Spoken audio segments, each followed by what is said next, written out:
మా త్రిపులాలు మాకు పోవద్దు, మీ భూములు మాకు ఇవ్వద్దు, మా భూములు మీరు గుంజుకోవద్దు.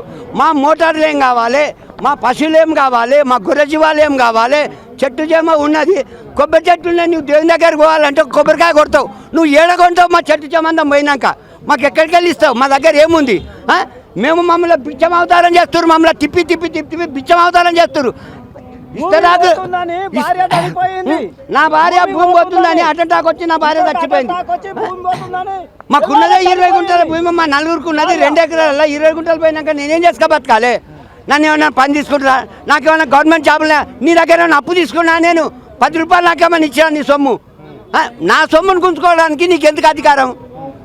నీ సొమ్ము మాకు ఇవి. మరి త్రిపులాలు మార్చా అన్నాడు, త్రిపులాలు మార్చలేదు. త్రిపులాలు మార్చాలని చెప్పి అన్నాడు. అంటే మేమందరం రైతులమంతా ఐక్యత అయ్యాము. నీకు ఒక మాట ఇచ్చినావు, నువ్వు మాకు ఒక మాట ఇచ్చినావు. ఇవాళ మా మాటకు మాకు అసలు ఎదురలేదు. మాకు మా ముఖాలు చూస్తలేరు, మమ్మల్ని మాట్లాడతలేరు.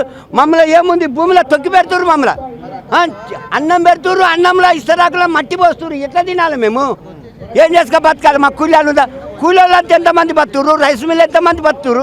ఇలా రైస్ మిల్ చేసే కూలీలు అంతా ఎక్కడ ఒక 500 మంది రైస్ మిల్లో పనిచేస్తారు. వాళ్ళంతా ఎక్కడ పోవాలి?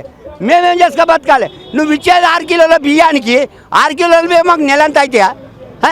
మేము మా పంట పండితే మేము 6 నెలల దాకా మేము తింటాం, 6 నెలల దాకా తింటాం. నీ 6 కిలోల బియ్యం, ఈ 6 కిలోల బియ్యం చేస్తున్నాం, కోళ్ళని దాదుకుంటున్నాం, బత్తలు లేక ఆ నూకలు దాస్తున్నాం, కోళ్ళకి వస్తున్నాం.